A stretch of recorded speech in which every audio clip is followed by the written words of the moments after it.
नहीं डालता तब तक ये किमांश अपने सर पर नहीं पहनूंगा।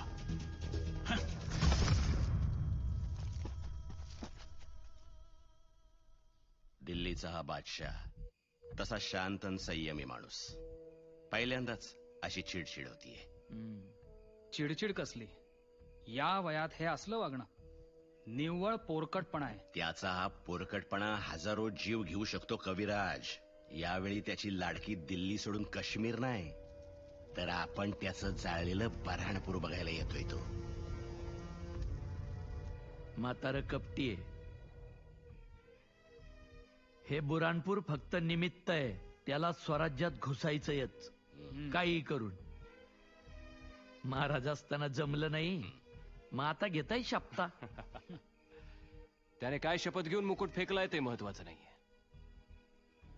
आता फेकलाच आहे तर तो पुन्हा त्याच्या डोक्यावर कसा नाही जाणार याची काळजी आपण घेऊ.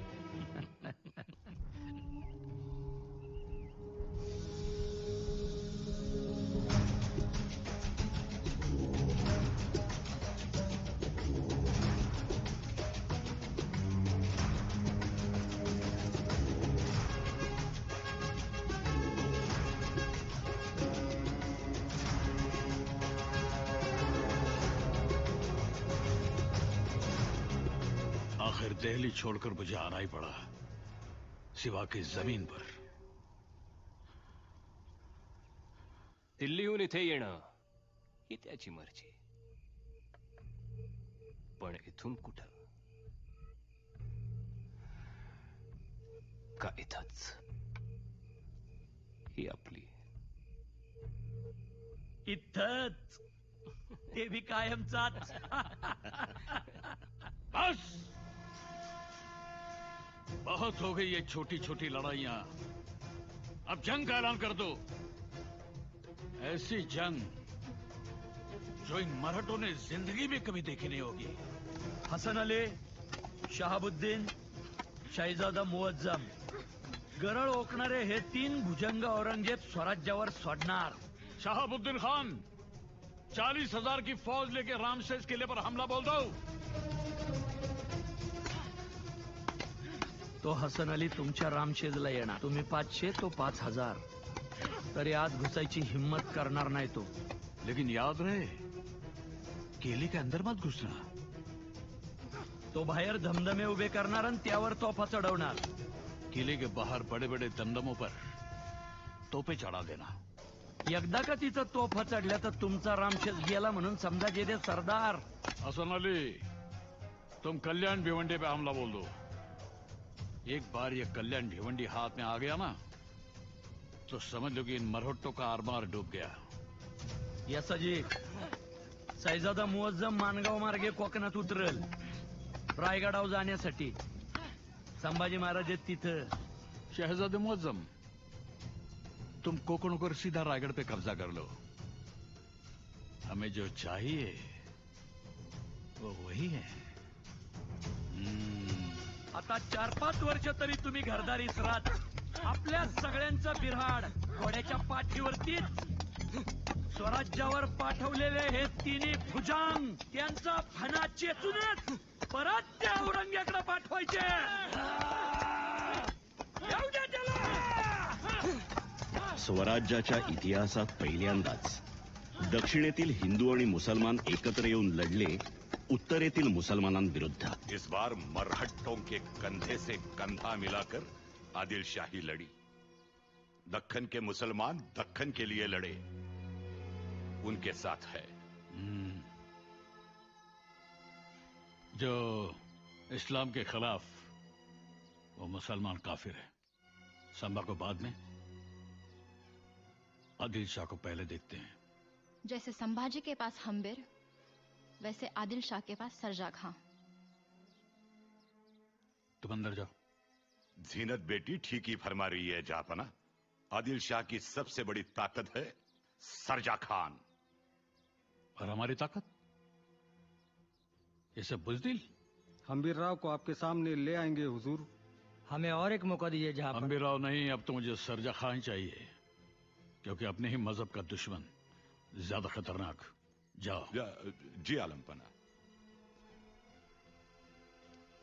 दुश्मन की इतनी भी तारीफ मत करना कि अपनों का हौसला कम हो जाए। जी अब्बूजान। और फिर कभी ऐसी दखल अंदाजी मत करना। नहीं, दोबारा ऐसी गलती नहीं होगी जहांपना। सरजा खान एक ऐसी ताकत है जो हमेशा आखिरी वक्त काम आती है। लेकिन आज ही हम इसे मारने वाले हैं। मारेंगे तो मर जाएगा, लेकिन अगर जिंदा रखेंगे तो हमारे लिए मरेगा, जिसे हम कहेंगे।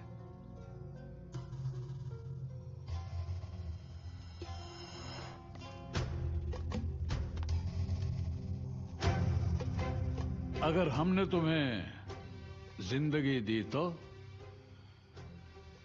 आज से ये जिंदगी आपकी। सुना है सम्मा के साथ हमारे खिलाफ तुमने जंग लड़ी थी। वो मेरा कल था। तो फिर तुम्हारा आज क्या है? आप जा बना। अगर हमने तुमसे कहा कि संभा को मारो तो मारूंगा, जरूर मारूंगा। जा बना। तो हमने तुम्हें जिंदगी बख्श दी। आमीन, आमीन, आमीन। थोरले महाराज नेहमी म्हणायचे, मावळत्या दिनकरात डुबणारी मोगलाई आणि उगवत्या हिरण्यगर्भात हिंदवी स्वराज्य बघायचं. मी आता औरंगजेबाला पुन्हा दिल्लीला नाही जाऊ देणार. इथेच कुठेतरी सह्याद्रीच्या कुशीत झोपवणार. तुमची इच्छा आहे ना त्याला इथं गाडायची, मग तुम्ही खड्डा खणायला घ्या. त्याला खड्ड्यापर्यंत आणायची जबाबदारी माझी.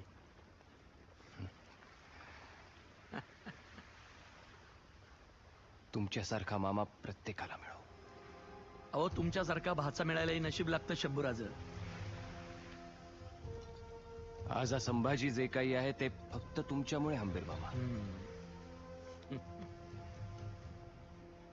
आता औरंगजेब नावाचे असे कितीही उधाणलेले समुद्र अंगावर आले तरी त्यांना असेच पायाशी ठेव. फक्त मी असेच पाठीशी उभे राहा. जोपर्यंत तुमचा हा हंबीर मामा जिवंत आहे, तुमच्या पाठीमागं काय घडतं याची तुम्ही चिंता बी करू नका. तुम्ही समोर लक्ष द्या, स्वराज्य वाढवण्यावर. हे तिघ इथं बोला नाही. महाराज, पोर्तुगीजांनी अचानक फोंड्यावर हल्ला केलाय. किल्ल्यामध्ये यसाची